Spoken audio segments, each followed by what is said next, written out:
만약 어느 날 아침 출근길에 휴대폰을 켰는데 환율이 1,500원을 넘어 있었다면 당신은 어떤 생각이 들까요? 아, 또 숫자 하나 올랐네. 뉴스에서 맨날 나오는 얘기잖아. 그리고 그대로 하루를 시작하겠죠. 하지만 저는 오늘 아주 불편한 이야기를 하나 하려고 합니다. 환율 1,500원은 단순한 숫자가 아닙니다. 그건 경고음입니다. 아직 사이렌은 울리지 않았지만 시스템 안쪽에서는 이미 균열이 시작됐다는 신호입니다. 1997년 IMF 직전에도 사람들은 이렇게 말했습니다. 설마 무슨 일이야 있겠어. 한국이 그 정도로 약하지는 않지. 나랑은 상관없는 얘기야. 그리고 몇 달 뒤 해고 통지서가 날아왔고 가게 문은 닫혔고 평생 모은 돈의 가치가 순식간에 바뀌었습니다. 중요한 건 이겁니다. 위기는 항상 조용히 시작된다는 것. 뉴스가 크게 떠들기 전 이미 결과는 결정되고 있다는 것. 지금 이 영상을 보고 있는 당신.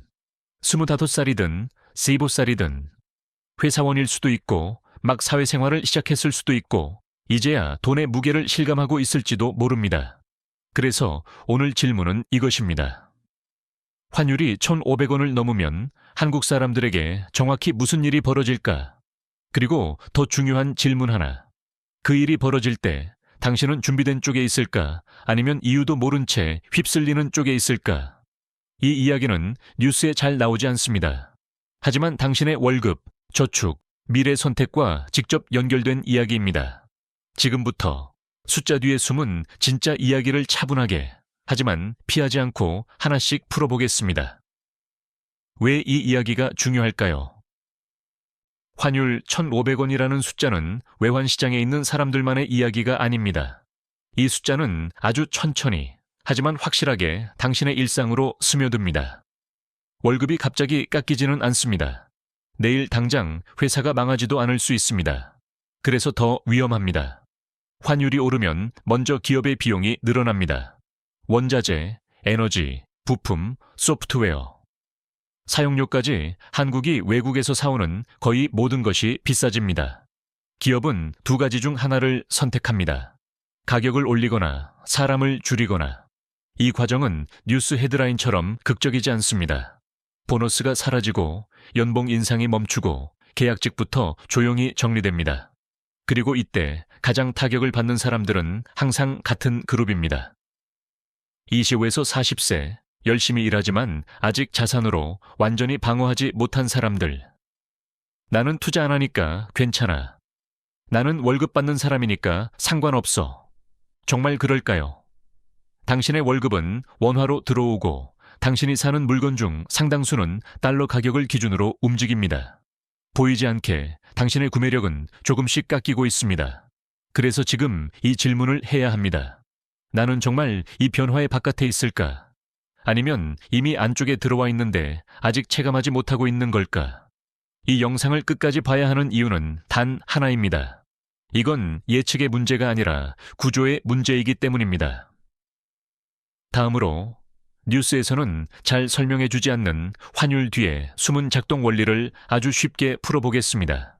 이제부터가 가장 중요한 부분입니다. 뉴스에서는 거의 다루지 않는, 하지만 모든 결과를 만들어내는 구조의 이야기입니다. 환율을 아주 쉽게 비유해 보겠습니다. 한국 경제를 하나의 거대한 카페라고 생각해 보세요. 이 카페는 원두를 전부 해외에서 사옵니다. 머신도 수입이고 컵, 시럽, 심지어 결제 시스템도 외국 회사 것입니다. 평소에는 괜찮았습니다. 원두 한 자루를 10달러에 사면 환율이 1,200원일 때는 10,000원이면 됐죠. 그런데 환율이 1,500원이 되면 같은 원두가 15,000원이 됩니다. 중요한 건 원두의 품질이 좋아진 게 아니라는 겁니다. 아무것도 바뀌지 않았는데 지불해야 할 돈만 늘어난 겁니다. 이게 바로 환율이 우리 삶을 잠식하는 방식입니다. 여기서 많은 사람들이 착각합니다. 수출 기업은 좋지 않나요? 겉으로 보면 맞는 말처럼 보입니다. 하지만 현실은 훨씬 복잡합니다. 한국의 수출 기업들조차 생산 과정에서 수입 부품과 원자재에 강하게 의존하고 있습니다. 환율이 오르면 매출은 늘어 보일 수 있지만 비용도 동시에 폭증합니다. 게다가 더 중요한 요소가 있습니다. 바로 신뢰입니다. 환율은 단순히 돈의 교환 비율이 아닙니다. 그 나라에 대한 신뢰의 가격표입니다. 외국 자본이 한국을 볼 때 이 나라의 통화는 얼마나 믿을 수 있을까? 이 질문에 대한 답이 환율 숫자로 나타나는 겁니다. 신뢰가 흔들리면 돈은 가장 먼저 움직입니다. 아무 말도 하지 않고 아주 빠르게 빠져나갑니다. 은행은 멀쩡해 보이고 도시는 평소와 다르지 않은데 시스템 안에서는 유리잔에 미세한 금이 가기 시작합니다. 그리고 이런 균열은 언제나 가장 약한 고리부터 터집니다. 중소기업, 자영업자, 그리고 아직 자산 방어가 되지 않은 개인들. 환율 1,500원은 폭발 그 자체가 아닙니다. 하지만 폭발 직전의 압력 게이지에 빨간불이 들어왔다는 신호입니다. 다음으로는 이게 단순한 이론이 아니라 실제로 어떤 모습으로 반복되어 왔는지 하나의 이야기를 통해 보여드리겠습니다. 이 이야기는 아주 멀리 있는 나라의 얘기가 아닙니다. 불과 몇십 년 전 우리가 이미 한 번 겪었던 장면입니다. 1997년 여름을 떠올려 보죠. 그해 초까지만 해도 서울은 평온했습니다. 백화점은 붐볐고 회사들은 채용 공고를 냈고 사람들은 해외여행을 계획했습니다. 당시에도 뉴스에는 환율 얘기가 있었습니다. 하지만 대부분 이렇게 받아들였죠. 전문가들끼리 하는 얘기겠지. 우리랑은 상관없는 숫자야. 문제는 그 다음이었습니다. 외국 자본이 하나둘씩 빠져나가기 시작했고 기업들은 달러 빚을 갚지 못했습니다. 은행은 갑자기 돈줄을 죄었고 어제까지 멀쩡하던 회사가 하룻밤 사이에 쓰러졌습니다. 그때 가장 충격적이었던 건 속도가 아니었습니다. 사람들이 전혀 준비되어 있지 않았다는 사실이었습니다. 한 중견 기업에 과장이 있었습니다. 20년 가까이 한 회사에서 일했고 곧 임원 승진을 기대하던 사람이었죠. 하지만 구조조정 명단에 그의 이름이 올라간 데까지는 한 달도 걸리지 않았습니다. 그는 이렇게 말했습니다. 회사가 이렇게 빨리 무너질 줄은 몰랐어요. 하지만 시스템은 이미 오래전부터 무너지고 있었습니다. 다만 겉으로 보이지 않았을 뿐입니다. 비슷한 장면은 다른 나라에서도 반복됐습니다. 2008년 금융위기, 2022년 팬데믹 직전, 그리고 최근 여러 신흥국 위기까지. 공통점은 하나입니다. 위기는 늘 별일 아닌 것처럼 보일 때 시작됐다는 것. 그래서 중요한 질문은 이것입니다. 과거와 지금은 정말 다를까요? 환율이 급등하고 외국 자본의 움직임이 빨라지고 사람들이 여전히 설마라고 말하는 이 순간. 역사는 경고를 반복하고 있습니다. 다만 들을 준비가 된 사람만이 그 신호를 알아차릴 뿐입니다. 이제부터는 지금 이 시점에서 특히 위험한 신호들이 무엇인지 하나씩 짚어보겠습니다. 지금부터는 감으로가 아니라 눈으로 확인할 수 있는 신호들입니다. 이미 여기저기서 동시에 나타나고 있는 위험의 징후들입니다. 첫 번째 신호는 물가보다 먼저 움직이는 비용입니다. 전기요금, 가스요금, 물류비처럼 한번 오르면 잘 내려오지 않는 항목들이 조용히 계속 오르고 있습니다. 이건 환율 상승의 후유증이 이미 실생활로 들어왔다는 뜻입니다.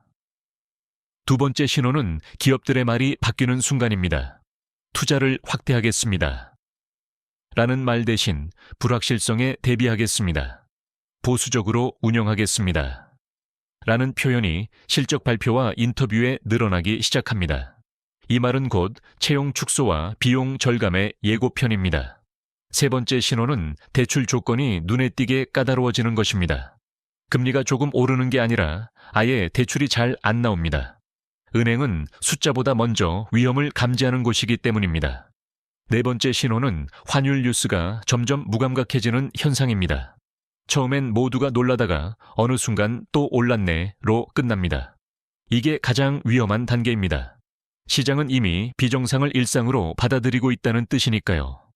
다섯 번째 신호는 사람들의 대화 주제가 바뀌는 것입니다. 성장 이야기 대신 요즘 버티기 힘들다. 현금이 최고다. 다들 조심하자는 말이 늘어납니다. 이건 심리가 이미 방어 모드로 들어갔다는 신호입니다.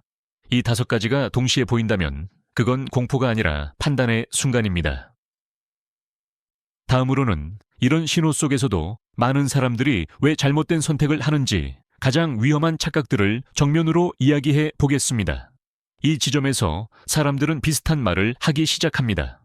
겉으로 보면 그럴듯하지만 위기 때마다 반복해서 사람들을 무너뜨린 생각들입니다. 첫 번째 착각은 정부가 알아서 막아주겠지라는 믿음입니다. 물론 정부는 개입합니다.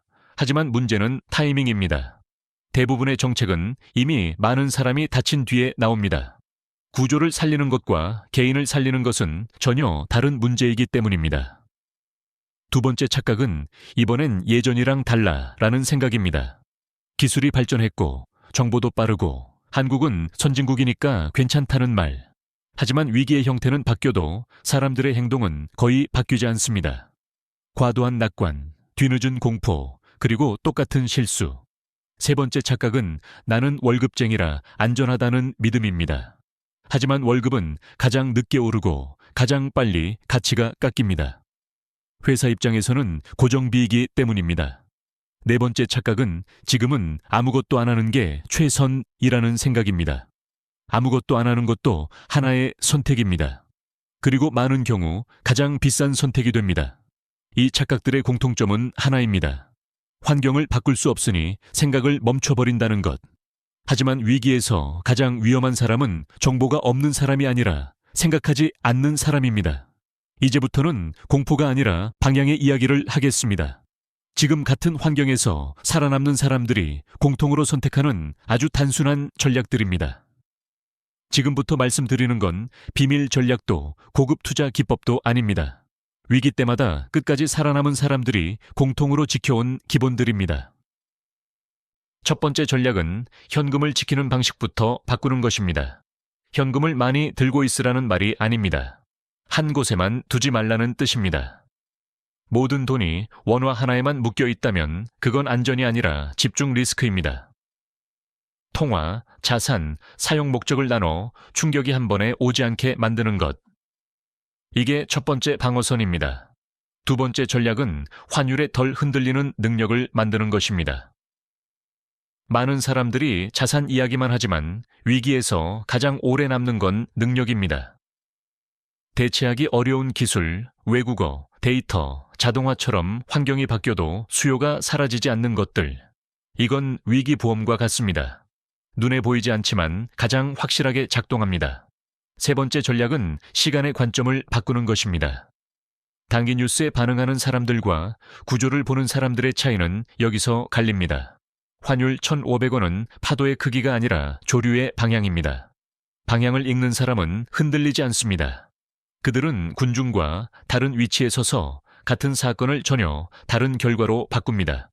이 세 가지를 선택한다고 해서 당장 부자가 되지는 않습니다. 하지만 분명한 건 하나입니다.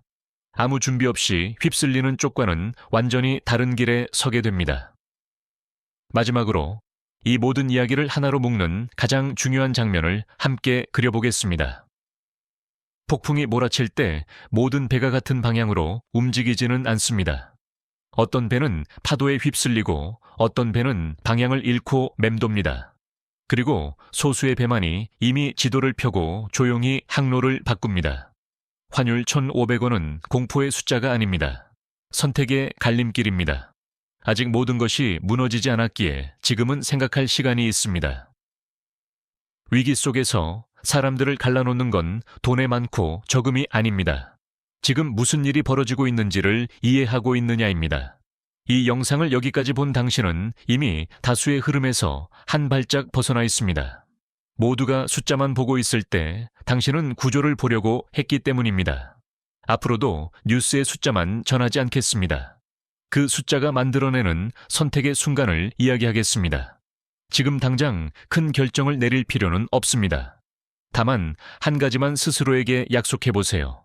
흐름을 모른 채 반응하지 않겠다고. 그 약속 하나만으로도 당신은 다가올 시간에서 전혀 다른 위치에 서게 될 겁니다.